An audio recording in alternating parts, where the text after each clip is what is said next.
So much focus on communication. But have you ever noticed that most times when people talk about communication, the emphasis is on how to deliver a message clearly? Think about it.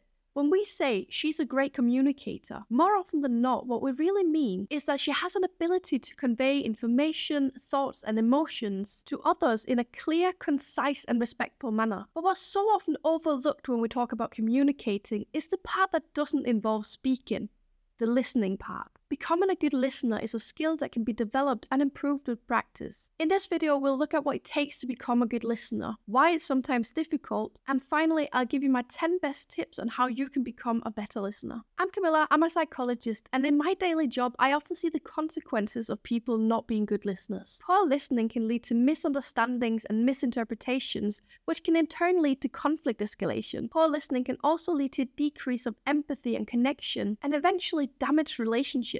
And finally, poor listening can also reduce our productivity and can cause us to miss out on opportunities for learning and development. I've recently had a client, let's call him Alex. Alex thought he had a lot of good and healthy relationships until one day one of his friends came to him and said that she felt unappreciated and unheard in their friendship. Alex's friend Lisa told him that he often seemed too preoccupied with work and with his own personal matters to be able to care and be interested in what mattered to Lisa. Lisa described that when having conversations with Alex, it often felt like he was just waiting for it to be his turn to speak, so that he could either one-up what had just been said or make it about himself. Now, all this very understandably hit Alex very hard. He'd never considered himself to be a bad listener, and he definitely never had the intention of making his friend feel unappreciated. See, Alex was lucky that he had a friend who cared enough about him and their friendship to tell him about how she was feeling. More often than not, if someone feels the way Lisa was feeling, rather than be upfront about it, they'll often just gradually distance themselves. This will likely lead to the friendship slowly dying out, without the other part ever realizing that there was a problem with their listening skills. So let's look at some of the basics of listening. Listening is more than hearing. There are many things to be aware of to become a good listener,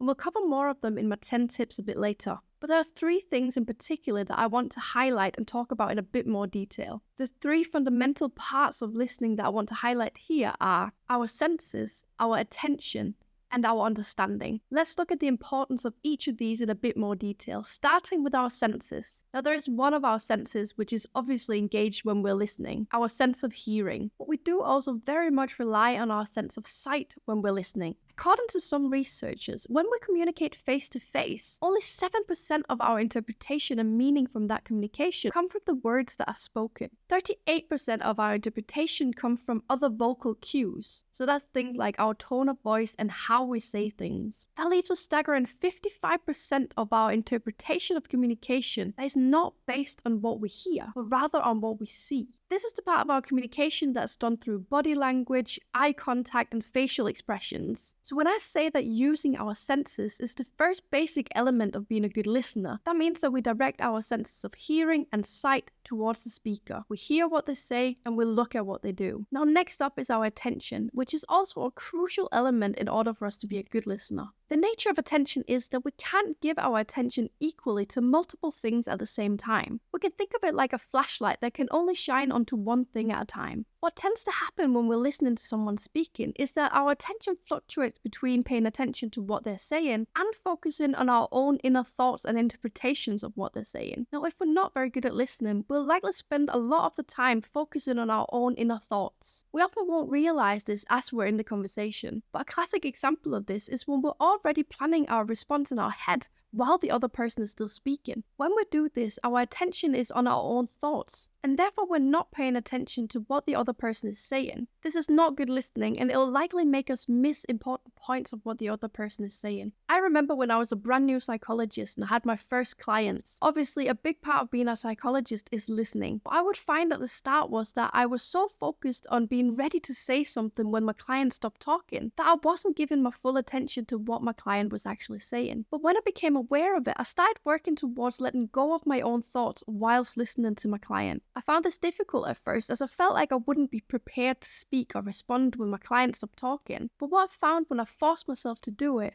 was that by truly listening to the other person, the good questions and reflections would always come naturally. So now, after years of practicing, I can truly say that I give 100% of my attention to the person that I'm listening to. And I'm not just a better psychologist for it, I'm also a better partner, friend, and mother. The third and final element that I've chosen to include as a fundamental part of being a good listener is understanding. I said before that we're constantly trying to form a meaning out of what we hear and see. Essentially, being a good listener can be boiled down to listening to understand, and that requires our senses and attention that we talked about before. But there's so much more to listening to understand than just hearing the words. Interestingly, a recent study revealed that one of the phrases that people find most triggering in the workplace is the phrase, "I hear what you're saying." Why is that? Surely it's a good thing that someone hears what we're saying. Maybe it's because "I hear what you're saying" is often followed by but. It may also be because it indicates that they've merely heard the words without seeking to understand the meaning. So in addition to using our senses and attention, when we listen to understand, it also requires us to ask questions to deepen our understanding. It can sometimes be a good idea to summarize what the speaker has said in your own words to make sure that you've understood it. This shows the speaker that you're listening actively and that you're interested in their perspectives. But it also gives the speaker the opportunity to clarify or correct any misunderstandings that may be in your understanding. Okay, I have a quick little awareness of the cost of being a good listener too. Good and active listening takes energy. I sometimes hear people who are really good listeners describe a feeling of what's almost an injustice, in that they end up only ever listening and never being listened to, almost like they're being used for their ability to listen. Let's look at this.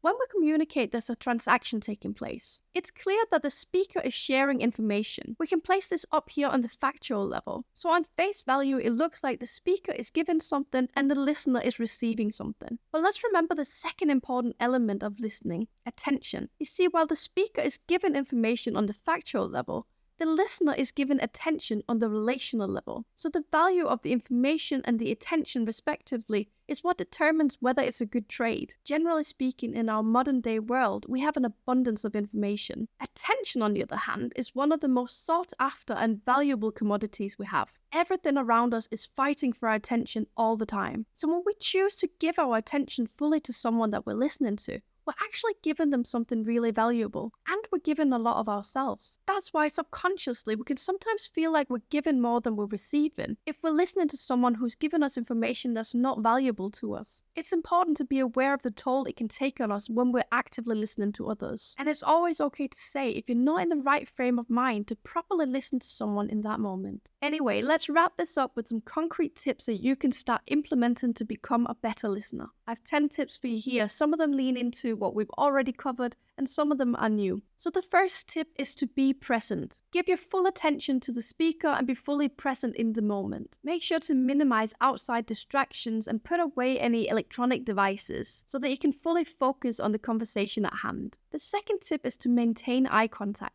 When we're maintaining eye contact, it shows the speaker that we're engaged and we're interested. It helps to create a connection with the speaker, and it encourages open communication. The third tip is to avoid interrupting the speaker. Allow the speaker to express their thoughts fully before interjecting or providing your own inputs. Interrupting can disrupt their flow and make them feel unheard. The fourth tip is to give non-verbal cues that you're engaged in the conversation. Nodding and using appropriate facial expressions demonstrate to the speaker that you're actively involved in the conversation. The fifth tip is to avoid jumping to conclusions. You should try to suspend judgment and avoid making assumptions about what the speaker is saying. Instead, try listening with an open mind, considering the different possibilities and perspectives. Tip number 6 is to ask questions. Ask open-ended questions to encourage the speaker to share more information and elaborate. This shows that you're genuinely interested, and it helps you deepen your understanding of what they're saying. Tip number 7 is to paraphrase and summarize. So try repeating back some of the things that the speaker has said, but in your own words. This demonstrates that you're actively listening, and it helps improve comprehension. It allows the speaker to clarify any misunderstandings. Tip number 8, show empathy. Try to understand the speaker's emotions and perspectives. Show empathy by acknowledging their feelings and validating their experiences. This creates a supportive and safe environment for open communication. Number 9 is a big one, and we've already kind of covered it.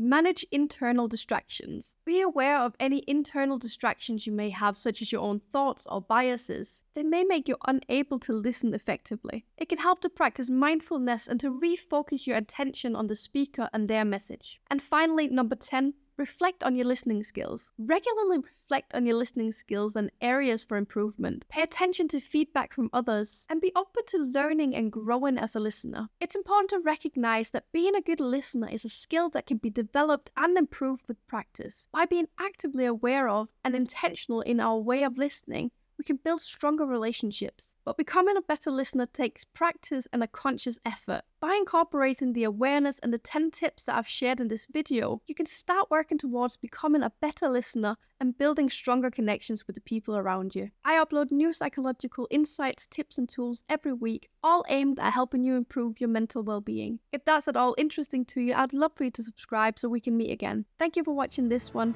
Take care and bye for now.